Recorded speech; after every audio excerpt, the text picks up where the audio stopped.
So hey guys, welcome once again and today we gonna explain the movies called Marvel 2023 जो कि हाल ही में आई Marvel की एक average सी movie है। वैसे मैंने इसकी कहानी को काफी ज्यादा सिंपल कर दिया है जिससे कि आप लोगों को इसे समझने में कोई परेशानी ना हो। तो चलिए अपनी कहानी को सुनना शुरू करते हैं। कहानी की शुरुआत में हम कुछ स्पेसशिप को अपने मून की तरफ आते हुए देखते हैं। उस स्पेसशिप में आए कुछ एलियंस अपने बॉस डार्बिन के कहने पर चांद पर खुदाई करके वहाँ की जमीन से एक खास किस्म के लॉकर को निकालते हैं। डार्बिन अपने जादुई छड़ी से उस लॉकर को तोड़कर उसके अंदर से एक कड़े को निकालती है। ये वही दूसरा कड़ा था जिसका जिक्र मार्वल के एक वेब सीरीज मिसेस मार्वल में भी किया गया था, जो कि एक बहुत ही अच्छी वेब सीरीज थी। जब डार्बिन उस कड़े को पहनती है तो उसके अंदर से एक नीले रंग की रोशनी निकलने लगती है, लेकिन डार्बिन को दोनों कड़ों की जरूरत थी, जिस पर उसका सबसे खास आदमी टाई उससे कहता है कि आप परेशान ना हो, हम जल्द ही दूसरे कड़े को भी ढूंढ लेंगे। अब हम कमाला खान यानी कि मिसेस मार्वल को देखते हैं, जिसके पास वो दूसरा कड़ा था और ये कैप्टन मार्वल की एक बहुत बड़ी फैन थी। कमाला खान उस कड़े का इस्तेमाल करना बहुत ही अच्छे से जानती थी। उसने तो एक बार अपने कड़े की मदद से दुनिया को भी बचाया था। कमाला कैप्टन मार्वल के ऊपर कॉमिक लिख रही थी, तभी वो देखती है कि उसका कड़ा खुद ब खुद चमकने लगा है और फिर वो एकदम से वहाँ से टेलीपोर्ट होकर कहीं गायब हो जाती है। अब हम कैप्टन मार्वल यानी कि कैरोल को देखते हैं। वो स्पेस में कहीं एक डिवाइस के जरिए अपने पास्ट में हुई चीजों को याद करने की कोशिश कर रही थी। कैप्टन मार्वल एक ऐसी सुपर हीरो होती है जो कि किसी भी तरह के एनर्जी को अपने अंदर एब्जॉर्ब कर सकती है, यहाँ तक कि सन को भी। कैरोल की बिल्ली कई महीनों से स्पेस में अकेले होने की वजह से बहुत बोर हो चुकी थी। कैरोल उसे टहलाने के लिए उसके चैम्बर से बाहर निकालती है, लेकिन तभी उसे एक आंख वाले सुपर जासूस निक फेरी का कॉल आता है। निक फेरी उसे बताता है कि कुछ घंटे पहले जंप पॉइंट सिस्टम की एनर्जी अचानक से बढ़ गई थी। उसकी शुरुआत MB418 से हुई थी। क्या तुम्हें पता है कि ऐसा क्यों हुआ था? वैसे मैंने मोनिका और उसकी टीम को इसके बारे में पता लगाने के लिए भेजा है। मोनिका का नाम सुनकर कैरोल बहुत खुश होती है क्योंकि वो उसकी भतीजी थी। वहीं अब हम मोनिका को देखते हैं। मोनिका भी एक सुपर हीरो थी जो कि लाइट एनर्जी और इलेक्ट्रोमैग्नेटिक एनर्जी को मैनिपुलेट कर सकती थी और वो कैप्टन मार्वल की भतीजी भी थी। वैसे मेरा मानना है कि आप सब लोग भी एक सुपर हीरो हैं। मोनिका उस जंप पॉइंट का पता लगाने की कोशिश कर रही थी। दरअसल मार्वल कैनामैटिक यूनिवर्स में जंप पॉइंट वार्म होल के स्टार्टिंग पॉइंट और एंडिंग पॉइंट को कहा गया है और वार्म होल उसे कहा जाता है जिससे कि आप स्पेस में एक जगह से दूसरे जगह पर लाइट की स्पीड से भी तेज ट्रेवल कर सकते हो या टेलीपोर्ट हो सकते हो। वहीं दूसरी तरफ कैरोल भी जंप पॉइंट का पता लगाने के लिए चांद पर पहुंच गई थी। उसे वहां पर एक जंप पॉइंट दिखाई देता है जो कि बंद नहीं हो रहा था। साथ ही उसे वहां पर उस लॉकर के टुकड़े भी दिखाई देते हैं। वो उसे छूने के लिए आगे बढ़ती है। वहीं दूसरी तरफ मोनिका को भी एक जंप पॉइंट दिखाई देता है जिससे एनर्जी लीक हो रही थी। वो उसे जैसे ही छूती है वो टेलीपोर्ट होकर चांद पर पहुंच जाती है और कैरोल टेलीपोर्ट होकर कमाला के घर पहुंच जाती है। और यही वो प्रेजेंट का टाइम था जब कमाला टेलीपोर्ट हुई थी। वो टेलीपोर्ट होकर स्पेस में पहुंच गई थी। वो खुद को स्पेस में देखकर घबरा जाती है, लेकिन जब वो निक फेरी को देखती है तो वो एक्साइटेड हो जाती है क्योंकि वो एवरेज के हर एक टीम मेंबर से मिलना चाहती थी। इधर मिसेस मार्वल को कुछ समझ नहीं आता कि वो कहाँ है। वो कमाला के घर से बाहर जाने लगती है, लेकिन जब कमाला के मॉम डैड उसे वहाँ पर देखते हैं तो वो बड़े हैरान होते हैं। वहीं दूसरी तरफ डार्बिन के लोग मोनिका पर जैसे ही हमला करते हैं वो वहाँ से गायब हो जाती है और उसके जगह पर कैरोल पहुँच जाती है। कैरोल उन लोगों को देखते ही पहचान जाती है कि वो लोग डार्बिन के लोग हैं। कैरोल उनसे पूछती है कि डार्बिन कहाँ है, तो वो कहते हैं कि तुमने बहुत देर कर दी, वो टैरनेक्स को तबाह करने के लिए गई है। जिसके बाद कैरोल डार्बिन के सारे आदमियों को मारकर वहाँ से अपने स्पेसशिप में चली जाती है और फेरी को कॉल करके बताती है कि ये सब हाला का किया धरा है। वो टैरनेक्स पर स्क्रल्स से लड़ने गए हैं। फिर वो अपनी स्पेसशिप लेकर टैरनेक्स प्लेनेट की तरफ निकल जाती है। वहीं मोनिका भी अब वापस से टेलीपोर्ट होकर अपने स्पेस स्टेशन में पहुँच गई थी और कमाला अपने घर। फ्यूरी मोनिका को बताता है कि तुम धरती पर रहने वाली एक लड़की जिसका नाम कमाला खान था उसके साथ स्विच हो गई थी और ये तुम तीनों के उस जंप एनर्जी के संपर्क में आने के बाद हुआ। वहीं कमाला खान के मॉम डैड उसे बताते हैं कि तुम्हारे गायब होने के बाद मिसेस मार्वल यहाँ आई थी और ये सुनते ही कमाला बहुत खुश हो जाती है क्योंकि उसकी फेवरेट सुपर हीरो उसके घर आई थी। वहीं दूसरी तरफ कैरोल टैरनेक्स प्लेनेट पर पहुँच चुकी थी। वो वहाँ पर डार्बिन के स्पेसशिप को देखने के बाद अपने स्पेसशिप को इनविजिबल कर लेती है और वहीं हम डार्बिन को देखते हैं, जो कि टेरानक्स के किंग के पास आकर कहती है कि हमारा सूरज बुझ रहा है, अब वक्त आ गया है कि हम आपसी दुश्मनी को छोड़कर दोस्त बन जाएं, नहीं तो मैं तुम्हारे ग्रह की सारी हवा छीन लूंगी और तुम लोग तड़प तड़प कर मर जाओगे। लेकिन तभी वहाँ कैरोल अपने बिल्ली के साथ आ जाती है। उसे देखकर डार्विन के लोग चिल्लाने लगते हैं कि महाविनाशक आ गई है। वो कैरोल पर हमला करने के लिए आगे बढ़ते हैं, लेकिन कैरोल उन्हें रोकने के लिए जैसे ही अपनी ताकत का इस्तेमाल करती है वो फिर से गायब हो जाती है और उसकी जगह पर वहाँ कमाला आकर गिरती है। एक सोल्जर कमाला पर जैसे ही हमला करने की कोशिश करता है तो कैरोल की बिल्ली उस आदमी को निगल जाती है। फिर जब दूसरा सोल्जर हमला करता है तो कमाला उसे रोकने की कोशिश करती है, लेकिन अपनी शक्तियों का इस्तेमाल करते ही कमाला वहाँ से गायब हो जाती है और उसकी जगह पर वहाँ मोनिका आ पहुँचती है और कैरोल मोनिका के जगह पर स्पेस स्टेशन में पहुँच जाती है, जहाँ फेरी उसे समझाता है कि तुम तीनों एक साथ उस एनर्जी को छूने की वजह से एक दूसरे से कनेक्ट हो चुकी हो और वो तीसरी लड़की बीच में कैसे आ रही है मुझे नहीं पता। वहीं कमाला जैसे ही बिल्ली को अपने साथ लेकर अपने घर आती है तो वो बिल्ली उल्टी कर देती है, जिसके अंदर से 2 जिंदा एलियंस निकलते हैं जिसे उसने अभी थोड़ी देर पहले निकला था। इधर फ्यूरी कोरिल्ला को फिर से अपने एनर्जी का इस्तेमाल करने को कहती है। वो जैसे ही अपने शक्ति का फिर से इस्तेमाल करती है, इस बार वो कमाला के घर पहुंच जाती है, जहां बिल्ली के साथ आए एलियन पूरे घर में तोड़फोड़ करने में लगे थे, लेकिन कैरोल उन्हें खूब मारती है। उन तीनों के साथ लगातार ऐसा ही हो रहा था। जब भी उन तीनों में से कोई अपने पावर का थोड़ा सा भी इस्तेमाल करता तो वो तीनों के तीनों टेलीपोर्ट होकर एक दूसरे की जगह पर पहुंच जा रहे थे। आखिर तीनों मिलकर जैसे तैसे करके उन लोगों से लड़ते हैं और एंड में तीनों अपने अपने सही जगह पर आ पहुंचते हैं। वहीं कमाला के घर का सत्यानाश हो चुका था, जिससे कमाला के मॉम डैड उससे बहुत गुस्सा थे, लेकिन उन्होंने किसी तरह से उन क्रे पीपल को पकड़कर बांध लिया था। कमाला के मॉम डैड उसे गालियां देने ही वाले थे, लेकिन तभी उनके दरवाजे पर कोई आता है। कमाला के मॉम डैड दरवाजा खोलते हैं तो फेरी और मोनिका वहाँ आए थे। मोनिका कमाला के मॉम डैड से कहती है, हम आपकी बेटी के ऊपर शुरुआत से ही नजर रखे हुए हैं क्योंकि वो एक सुपर हीरो है और साथ ही मेरी कैप्टन मार्वल और कमाला की पावर लाइट एनर्जी पर बेस्ड है। मैं लाइट एनर्जी को देख सकती हूँ। कैप्टन मार्वल लाइट एनर्जी को एब्जॉर्ब कर सकती है और कमाला तुम तो लाइट एनर्जी को चीजों में बदल सकती हो। तभी कमाला एक्साइटेड होकर उन्हें डेमो दिखाने लगती है, लेकिन इससे वो अपने पावर का इस्तेमाल करते ही वहाँ से गायब हो जाती है और कैप्टन मार्वल वहाँ आ जाती है। कैप्टन मार्वल मोनिका को देखकर बहुत खुश होती है, लेकिन मोनिका उससे नाराज थी क्योंकि कैरोल ने मोनिका के माँ के मरते वक्त उससे मोनिका का ख्याल रखने का वादा किया था, जिसके बाद उसने ऐसा नहीं किया और उसे अकेला छोड़ दिया। लेकिन कैप्टन मार्वल के यहाँ आते ही कमाला के मॉम डैड उससे पूछते हैं कि मेरी बेटी कहाँ है, जिसके बाद कैरोल कमाला के घर से उड़कर आसमान में कहीं गायब हो जाती है। कैरोल ने अपने पावर का इस्तेमाल किया था, इसीलिए कमाला आसमान से कहीं गिरने लगती है, लेकिन कमाला उड़ नहीं सकती थी और मोनिका ठीक से उड़ना नहीं जानती थी। लेकिन फेरी कहता है कि कौवा उड़, तो मोनिका उड़ जाती है और आसमान में कमाला को पकड़ लेती है, लेकिन वो उसे लेकर उड़ नहीं पाती। वो दोनों गिरने लगते हैं। वो दोनों नीचे गिर पाते इससे पहले कमाला अपने एनर्जी का इस्तेमाल करके खुद को बचाने की कोशिश करती है, लेकिन फिर से वो स्विच होकर कैरोल के जगह टेरानक्स प्लेनेट पर पहुंच जाती है और कैरोल वापस से कमाला के घर पहुंच जाती है। वहाँ पर डार्विन जब कमाला और मोनिका को देखते हैं तो वो समझ जाती है कि कैप्टन मार्वल वहाँ आने वाली है, इसीलिए जैसे ही वो कमाला और मोनिका पर हमला करती है तो कैरोल वहाँ पहुँच जाती है। वो वहाँ आते ही डार्विन पर हमला कर देती है, लेकिन डार्विन वहाँ से भाग जाती है, जिसके बाद कैरोल और मोनिका कमाला को लेकर स्क्रल के किंग के पास जाते हैं। तभी डार्विन वहाँ आकर अपने कड़े से जंप पॉइंट ओपन कर देती है, जिससे कि टेरानक्स का ऑक्सीजन बाहर निकलने लगता है। जिसके बाद कैरोल वहाँ के किंग को ये जगह खाली करने के लिए कहती है। वो सभी लोग अपने शिप में बैठकर वहाँ से भागने लगते हैं, लेकिन ग्रह का एटमॉस्फेयर निकलने की वजह से वो पूरा ग्रह तबाह होने लगता है। अपने ग्रह को तबाह होता देखकर स्क्रल किंग बहुत दुखी होता है, लेकिन बर्बादी के बीच बहुत सारे स्क्रल्स फंसे हुए थे। उनके ऊपर एक बहुत बड़ा पहाड़ गिरने वाला था। कमाला और कैरोल जितना हो सकता था उतने लोगों को अपने स्पेसशिप में लेकर वहाँ से निकल जाते हैं और बाकी बचे सारे स्क्रल्स मारे जाते हैं। स्क्रल्स किंग कैरोला के ऊपर बहुत गुस्सा करता है क्योंकि उनका मानना था कि अगर वो डार्विन के साथ समझौता कर लेते तो शायद उनकी जान बच जाती। तभी वहाँ पर थॉर के ग्रह से वेलकरी आती है और उन सारे स्क्रल्स को अपने साथ एसगार्ड लेकर चली जाती है, जो कि अब उन स्क्रल्स का नया ग्रह होने वाला था। अब हम डार्विन के प्लेनेट एला को देखते हैं, जहाँ पर अब ऑक्सीजन आ चुका था। दरअसल कई साल पहले एला के लोगों के ऊपर बहुत ही पावरफुल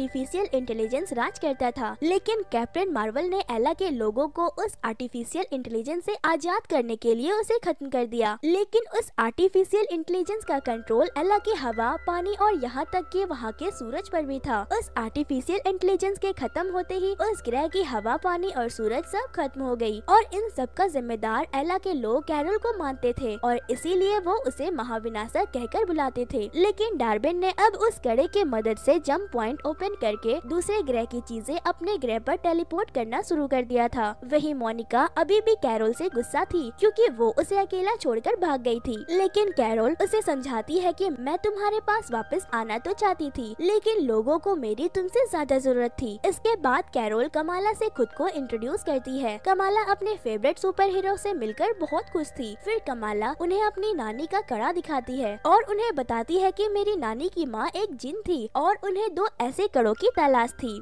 जिससे वो अपनी दुनिया में वापस जा सकती थी। एक कड़ा तो उन्हें मिल गया जो कि अभी तुम लोग देख रहे हो, लेकिन ठीक ऐसा ही एक कड़ा मैंने डार्विन के पास देखा था जिससे वो टेढ़े मेढ़े जंप पॉइंट बना रही है, जिससे कि कैरोल समझ जाती है कि वो कड़ा कोई मामूली कड़ा नहीं बल्कि एक क्वांटम बैंड है जिससे कि वो गैलेक्सी के किसी भी कोने में आ जा सकते हैं। तभी मोनिका कहती है कि अब जब डार्विन के पास ऐसा ही कड़ा है तो वो जरूर फिर से किसी ग्रह पर जंप पॉइंट बनाने में लगी होगी, लेकिन हम ये कैसे पता करें कि वो दूसरा जंपिंग पॉइंट कहाँ बनाएगी। कैरोल कहती है कि उसने टेरेनक्स की हवा चुराकर एला में पहुँचा दिया। अब एला को पानी की जरूरत होगी, इसीलिए वो किसी ऐसे ग्रह पर जाएगी जहाँ पर पानी सबसे ज्यादा हो। फिर कैरोल कहती है कि मैं समझ गई कि वो कहाँ जा रही है, चलो मैं भी तुम्हें किसी से मिलवाती हूँ। लेकिन तभी कमाला के मॉम डैड उसे कॉल करते हैं और उससे कहते हैं कि तुम कहीं नहीं जाओगी। तभी हम देखते हैं कि फेरी कमाला के मॉम डैड और उसके भाई को अपने साथ स्पेस स्टेशन में लेकर जा रहे हैं। तभी मोनिका कमाला के मॉम डैड से कहती है कि हमें कमाला की जरूरत है, आप हमारा यकीन करें, हम इसे कुछ भी नहीं होने देंगे। जिसके बाद उसकी माँ उसे जाने की परमिशन दे देती है। इसके बाद वो तीनों स्विचिंग की प्रैक्टिस करने लगते हैं जिससे कि वो तीनों अपने पावर्स का इस्तेमाल करने से स्विच होने के बाद भी अपने दुश्मनों से लड़ सके। वो लोग थोड़ी देर प्रैक्टिस करते हैं और फिर एक दूसरे के एक्शन को समझने लगते हैं। वहीं हम कैरोल की बिल्ली को उल्टी करते हुए देखते हैं जिसने कमाला के घर से बहुत सारे सामान को खा लिया था। तभी कुछ साइंटिस्ट को स्पेस स्टेशन पर एक बहुत ही अजीब सी चीज दिखाई देती है। इधर वो तीनों कैरोल के स्पेसशिप से अलादना नाम के एक प्लेनेट पर पहुंच गए थे। वहां पहुंचते ही कैरोल एक खास किस्म का ड्रेस पहन लेती है। मोनिका उससे पूछती है कि ये क्या है, तो वो उसे कहती है कि बस देखती जाओ, तुम सब समझ जाओगी। कैरोल को देखते ही अलादना के लोग गाना गाकर उसका स्वागत करने लगते हैं क्योंकि यहाँ के लोग गाना गाकर ही बात करते थे। वो लोग कैरोल को प्रिंसेस कहकर बुला रहे थे। तभी कैरोल मोनिका और कमाला को बताती है कि उसने एक समझौते के तौर पर अलादना के प्रिंस से शादी कर ली थी। फिर जब कैरोल प्रिंस से मिलती है तो उसका ड्रेस खुद ब खुद चेंज हो जाता है, जिसके बाद कैरोल प्रिंस के साथ जाती है और गाना गा गा कर उसे सारी बातें बताती है कि डार्विन उनके ग्रह पर पानी लेने आ रही है। इसके बाद कैरोल उससे कहती है कि हम अपने कॉस्ट्यूम्स लेकर नहीं आ पाए, क्या तुम हमारे लिए कॉस्ट्यूम का इंतजाम कर दोगे जिससे पहनकर हम उन लोगों से लड़ पाएंगे। थोड़ी देर के बाद वो लोग तैयार हो जाते हैं। कैरोल प्लान बताती है कि प्रिंस डार्विन को उलझा कर रहेगा और मोनिका और वो उन पर हमला करके उनके हाथ से कड़ा निकाल लेगी। तभी वहाँ पर डार्विन अपने सेना के साथ वहाँ पहुँचती है। डार्विन वहाँ आते ही अलादना के प्रिंस को अपने सामने झुकने का कहती है, लेकिन वो नहीं झुकता, जिससे वो उस पर हमला कर देती है। लेकिन तभी मोनिका बीच में आकर उसे बचा लेती है, जिसके बाद उन लोगों के बीच एक भयंकर वाली लड़ाई शुरू हो जाती है। लेकिन डार्विन वहाँ से भागकर जंपिंग पॉइंट खोलने की कोशिश करने लगती है, लेकिन तभी वो तीनों उसे रोकने पहुँच जाते हैं और इसी बीच डार्विन की नजर कमाला के कड़े पर पड़ जाती है। वो कमाला के कड़े को लेने की कोशिश करने लगती है तो कैरोल उसे रोकती है, लेकिन कैरोल जब उस पर हमला करती है तो उसकी सारी पावर्स कड़े में एब्जॉर्ब होने लगती है। जिसके बाद डार्विन कैरोल को दूर फेंककर अपने कड़े और छड़ी से एक पोर्टल ओपन करती है, जिससे कि अलादना का सारा पानी बाहर निकलने लगता है और सारा पानी डार्विन के घर आला जाने लगता है। जिसके बाद कैरोल उन्हें रोकने के लिए उन पर अपने स्पेसशिप से हमला करती है। कैरोल ब्लास्ट करके उस जंपिंग पॉइंट को बंद करने के बारे में सोचती है, लेकिन ऐसा करते हुए वो तीनों मर सकते थे, इसीलिए कमाला एक बटन दबाकर अलादना से बाहर निकल जाते हैं और उनका स्पेसशिप किसी दूसरे प्लेनेट पर जाकर क्रैश हो जाता है। कैरोल कमाला की इस हरकत पर बहुत गुस्सा करती है क्योंकि वो लोग अलादना के लोगों को अकेला छोड़कर वहाँ से भाग गए थे। तभी कमाला उन्हें बताती है कि कि अगर हम मारे जाते तो मेरा कड़ा डार्विन ले लेती, फिर वो जो चाहे कर सकती थी। फिर मोनिका कैरोल से पूछती है कि अब हम क्या करेंगे, जिस पर वो कहती है कि वो उन्हीं जगहों को अपना शिकार बना रही है जिन जिन जगह से मैं जुड़ी हूँ। वहीं दूसरी तरफ फेरी के स्पेसशिप पर एक हमला होता है। अब उन लोगों को वहाँ से निकलना था, जिसके लिए उनके पास सिर्फ 15 ही पॉड थे और हर पॉड में सिर्फ 10 लोग ही आ सकते थे और स्पेस स्टेशन में टोटल 350 लोग थे। यहाँ फेरी को कुछ भी समझ नहीं आता कि वो अब क्या करे। तभी फेरी देखता है कि वो जो ऑब्जेक्ट उन्हें मिला था वो कैरोल की बिल्ली का अंडा था और उसने वैसे ही बहुत सारे अंडे दिए थे जिसमें से बिल्लियाँ निकलने लगती है। फेरी एक बिल्ली को अपनी गोद में उठाता है तो वो एक आदमी को निगल जाता है। तभी वहाँ पर वो तीनों भी पहुँच जाते हैं। कमाला की मॉम डैड उसे देखकर बहुत खुश होते हैं। वहीं एक और बिल्ली एक दूसरे आदमी को निगल जाता है, जिसके बाद फेरी कैरोल से कहता है कि एक स्पेस पॉड में सिर्फ 10 लोग जा सकते हैं, लेकिन उसी पॉड में 10 से ज्यादा बिल्लियाँ जा सकती है। इसीलिए वो लोग स्पेस स्टेशन में मौजूद सभी लोगों को बिल्लियों को खाने को कहते हैं, जिससे कि सारी बिल्लियाँ सभी लोगों को जिंदा निगल जाती है और फिर उन बिल्लियों को पकड़कर स्पेस पॉड में डाल दिया जाता है। फेरी और कमाला के मॉम डैड भी एक स्पेस पॉड से निकलने वाले थे। तभी मोनिका आकर फेरी को बताती है कि मैंने डार्विन का पता लगा लिया है, अब उसे हमारा सूरज चाहिए। वहीं दूसरी तरफ डार्विन ने सूरज के आगे जंपिंग पॉइंट क्रिएट कर दिया था। इधर कमाला के पेरेंट्स उसे ऑल द बेस्ट कहते हैं और कहते हैं कि तुम वापस जरूर आओगी। जिसके बाद फेरी बाकी के लोगों को लेकर वहाँ से निकल जाता है। इधर डार्विन को रोकने के लिए कैरोल पहुँच गयी थी। वो उसे ये सब बंद करने के लिए कहती है, लेकिन वो नहीं मानती और तभी मोनिका वहाँ आकर उस पर हमला कर देती है, जिससे कि डार्विन की छड़ी कैरोल के हाथ लग जाती है और फिर वो तीनों एक साथ उन पर हमला कर देते हैं, जिससे डार्विन एक बड़े से पत्थर के नीचे चप जाती है। कमाला कहती है कि अगर तुम हमें वो कड़ा दे दोगी तो हम तुम्हें वापस जाने देंगे, जिस पर डार्विन कैरोल से कहती है कि हमारा सूरज तुम्हारी वजह से बुझ गया है। तब मोनिका कहती है कि तुम्हारा सूरज अभी भी पूरी तरह से नहीं बुझा है और उसे वापस से रोशन करने के लिए बहुत सारी एनर्जी चाहिए और वो एनर्जी उसे कैरोल दे सकती है। कैरोल अपने ताकत से तुम्हारे सूरज को वापस जिंदा कर सकती है। डार्विन उनकी बातों को मान लेती है, जिसके बाद कैरोल जैसे ही डार्विन के ऊपर से उस पत्थर को हटाती है वो उन पर फिर से हमला कर देती है। वो उन पर हमला करके कमाला को अपनी छड़ी के नीचे दबा देती है और कहती है कि अगर तुमने एक कदम भी आगे बढ़ाया तो मैं इसे कीड़े की तरह मसल दूंगी। इसके बाद वो कमाला के कड़े को भी निकाल कर उसे पहन लेती है, लेकिन उसके दोनों कड़ों को एक साथ इस्तेमाल करने की वजह से वो मर जाती है, जिससे वहाँ से एक दूसरे डायमेंशन में जाने का पोर्टल खुलता है। तभी कमाला और मोनिका नोटिस करते हैं वो दोनों अब स्विच नहीं हो रहे हैं। फिर कैरोल वहाँ दोनों कड़ों को लेकर आती है। मोनिका कैरोल और कमाला से कहती है कि हमें इस पोर्टल को बंद करना होगा, इसके लिए तुम दोनों अपनी सारी एनर्जी मेरे अंदर ट्रांसफर कर देना, जिससे कि मैं उस एनर्जी का इस्तेमाल करके इस डायमेंशन को क्लोज कर सकूंगी। जिसके बाद कमाला उन दोनों कड़ों को पहन लेती है, लेकिन उसे कुछ नहीं होता क्योंकि वो कड़ा अपना सही मालिक खुद चुनता था। फिर वो और कैरोल मिलकर अपनी सारी एनर्जी मोनिका के अंदर ट्रांसफर कर देते हैं और मोनिका उन एनर्जी को उस होल में रिलीज करने लगती है, जिससे कि वो बंद होने लगता है। लेकिन उसे बंद करने के चक्कर में मोनिका दूसरे डायमेंशन में फंसने वाली थी। कैरोल उसे बचाने की बहुत कोशिश करती है, लेकिन वो उसे बचा नहीं पाती। वहीं धरती पर हम देखते हैं कि उन बिल्लियों ने उल्टी करके सभी लोगों को सही सलामत बाहर निकाल दिया है। तभी वहाँ पर कमाला पहुँच जाती है। फेरी उससे पूछते हैं कि मोनिका और कैरोल कहाँ है, जिस पर वो कहती है कि मोनिका दूसरे डायमेंशन में चली गई है और कैरोल अपना वादा पूरा करने गई है। अब हम कैरोल को देखते हैं जो एला के सूरज पर जाकर उसे अपनी पूरी ताकत से ब्लास्ट करती है, जिससे कि एला का सूरज फिर से चमक उठता है और अब एला के लोग वापस से अपनी जिंदगी अच्छे से गुजारने लगते हैं। और इसी के साथ आज की यह इंटरेस्टिंग सी स्टोरी यहीं पर खत्म हो जाती है। तो दोस्तों कैसी लगी आपको आज की एक्सप्लेनेशन मुझे कमेंट करके जरूर बताएं और वीडियो को लाइक करके चैनल को सब्सक्राइब करना बिल्कुल ना भूले। फिर मिलती हूँ किसी और इंटरेस्टिंग सी मूवी के एक्सप्लेनेशन के साथ, तब तक के लिए thank you and bye bye.